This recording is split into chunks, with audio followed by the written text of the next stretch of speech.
Hi అండి అందరికి. ఈరోజు పిల్లలకి ఆల్ఫాబెట్స్ చూడండి ఫజా చూడండి ఆల్ఫాబెట్స్ నంబర్స్ ఏబిసిడీలు వంటలతో పాటు తెలుగు కూడా వాళ్ళకి పరిచయం చేయించాలి అన్న ఉద్దేశంతో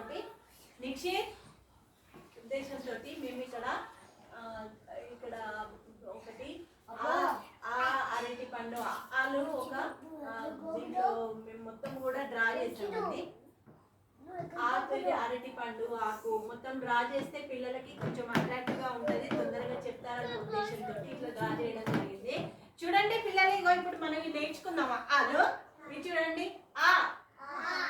ఇదేంటిది చెప్పండి. అరటి పండు.